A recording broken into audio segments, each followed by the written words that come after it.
Film ഗാരേജിലേക്കും സ്വാഗതം. ഇന്ന് തമിഴിൽ നിന്നും തിയേറ്ററുകളിലേക്ക് എത്തിയ ആക്ഷൻ ഡ്രാമ എന്റർടൈനർ സിനിമയാണല്ലോ കമലഹാസൻ STR കോംബോയിൽ തിയേറ്ററുകളിലേക്ക് എത്തിയ മണിരത്നം സംവിധാനം ചെയ്ത വൻ താരനിര ഭാഗമായ തഗ് ലൈഫ്.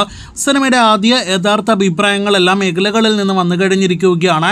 അത് പ്രകാരം ഇന്ന് അതിരാവിലെ വന്ന സിനിമയുടെ വിദേശ രാജ്യത്തെ അഭിപ്രായങ്ങളിൽ നിന്ന് കാര്യമായ മാറ്റങ്ങളൊന്നും തന്നെ കേരള തമിഴ്നാട് അഭിപ്രായങ്ങളിലൊന്നും തന്നെ സംഭവിച്ചിട്ടില്ല. നെഗറ്റീവ് അഭിപ്രായങ്ങൾ തന്നെയാണ് സിനിമ കൂടുതൽ പ്രേക്ഷകരിൽ നിന്നും നേടിയെടുത്തിരിക്കുന്നത്. അതേസമയം കേരളത്തിലെ ചില തിയേറ്റർ റെസ്പോൺസ് വീഡിയോസ് നോക്കുകയാണെങ്കിൽ ചിലർക്കെല്ലാം തന്നെ സിനിമ വർക്കൗട്ടായി എന്ന ലെവൽ അഭിപ്രായങ്ങൾ പോലും കാണാനായിട്ട് കഴിഞ്ഞിട്ടുണ്ട്. അപ്പോൾ കേരളത്തിൽ ഒരു മിക്സഡ് സ്വഭാവമുള്ള അഭിപ്രായങ്ങൾ വരുമ്പോൾ തമിഴ്നാട്ടിലെല്ലാം തന്നെ സിനിമ വളരെയധികം മോശം അഭിപ്രായങ്ങൾ നേരിടുത്തുകൊണ്ടിരിക്കുകയാണ്. സിനിമയിലെ ഏറ്റവും നല്ല പോസിറ്റീവ് ലഭ്യമായിരിക്കുന്നത് STRനാണ്. അതോടൊപ്പം തന്നെ കമലഹാസന്റെ സിനിമയിലെ ആദ്യ പകുതിയിലെ പ്രകടനങ്ങൾക്ക് സ്ക്രീൻ സ്പേസിനെല്ലാം തന്നെ നല്ല അഭിപ്രായങ്ങൾ വന്നിട്ടുണ്ട്.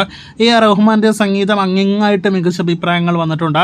ഇതൊന്നും കൂടാതെ പ്രൊഡക്ഷൻ ക്വാളിറ്റി കൂടി മികച്ചതായതോടെ എന്തെങ്കിലുമൊക്കെ കാണാവുന്ന ലെവലിലേക്ക് സിനിമ മാറുന്നുണ്ട്. പക്ഷേ ഒരു ഔട്ട്ഡേറ്റഡ് സിനിമ ഒരു 20 വർഷം മുന്നേ റിലീസ് ചെയ്താൽ പോലും നെഗറ്റീവ് അഭിപ്രായം വരാൻ സാധ്യതയുള്ള സിനിമയായിട്ടാണ് ചിത്രത്തിന്റെ ആദ്യ പ്രതികരണങ്ങൾ വരുമ്പോൾ നമുക്ക് കാണാനായിട്ട് കഴിഞ്ഞിരിക്കുന്നത്.